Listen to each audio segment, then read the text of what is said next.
We remember markets that hummed, farms that fed whole towns, and children who chased one another through alleys. Then, in a few years, ordinary life was torn apart. This is our story, told as we lived it. In July 1966, massacres of Igbo civilians in the north became the first rupture. Men, women, and children arrived in the eastern region with only the clothes they wore, and the memory of neighbors turned killers. That flight, the beginning of our story, set a fear that every family carried.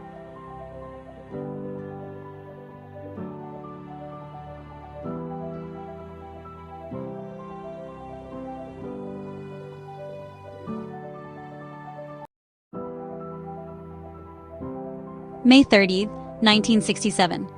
Odumegwu Ojukwu declared the Republic of Biafra. For many Igbo, it was a refuge, a bid for safety and dignity after 1966. For others, it was the point of no return.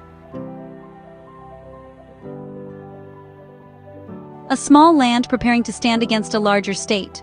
Biafra's army was a patchwork. Regular officers and units formed the Biafran armed forces. Local militias sprung up to protect villages. Youth brigades, boys recently out of school, became porters, lookouts, sometimes fighters. Market women organized food distribution. Mission nurses became frontline surgeons. Enugu began as the administrative center. Nsukka, Aba, and Umuahia became crucial local command and supply points.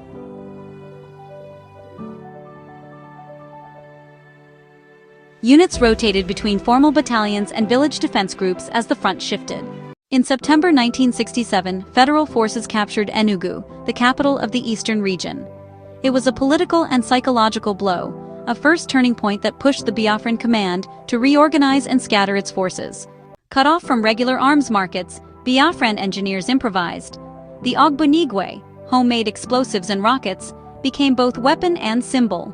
Workshops converted radios, car parts, and fertilizer into munitions. That ingenuity bought time, but never steady supply.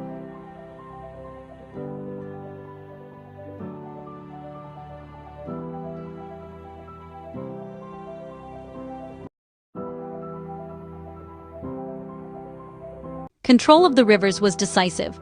Battles for Onitsha and the Niger crossings in late 1967-1968 were fierce. Losing control of river routes isolated communities and fractured logistics, another turning point that tightened the squeeze.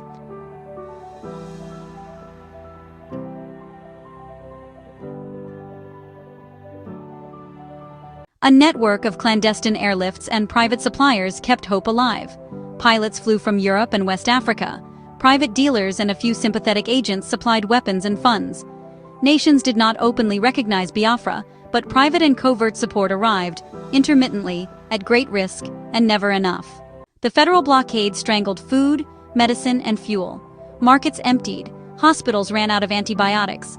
Women became the engines of survival, running communal kitchens, tending sick children, bartering cloth and soaps for grain. They dug gardens, salvaged wild roots, and rationed the last cups of pap. We fed one spoon at a time. Mothers counted spoons like prayers. Children served as messengers, stretcher-bearers, and sometime fighters, their childhoods shortened by need and duty. Photos of starving children reached the world and forced aid into view, but aid could not reach everyone.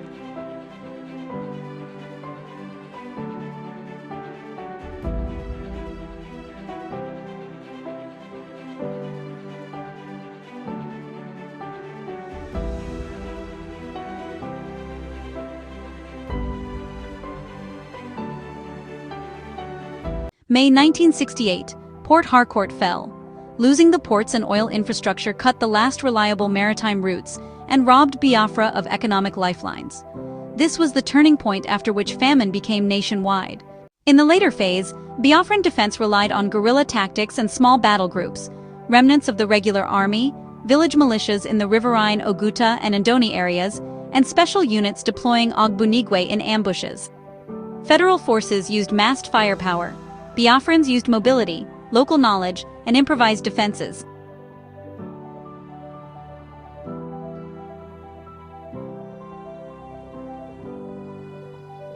The shadow of 1966 massacres never left us. During the war, there were documented reprisals, summary executions, and forced expulsions affecting Igbo civilians and others. Before it was said and done, The estimated Biafran death toll is around 3 million, with roughly 70% of those deaths, mostly women and children, resulting from starvation and disease caused by government blockades and the ensuing famine. The blockade's predictable effect, starvation on a mass scale, raises painful questions about responsibility. Survivors ask, was starvation a tactic or the tragic consequence of a war of annihilation? Blocks and sieges that knowingly cause famine are now understood as crimes under humanitarian law. The arguments and archives are still fought over.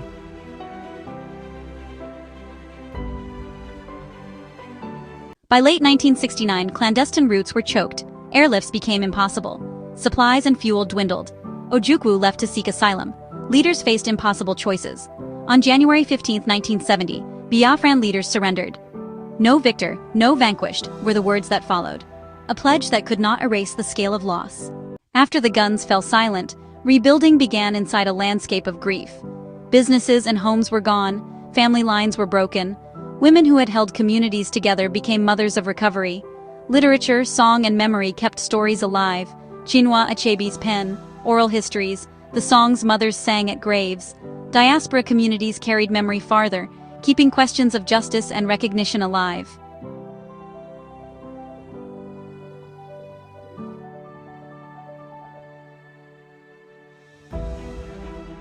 We tell this so our children know we fought, we suffered, we survived, and we remember.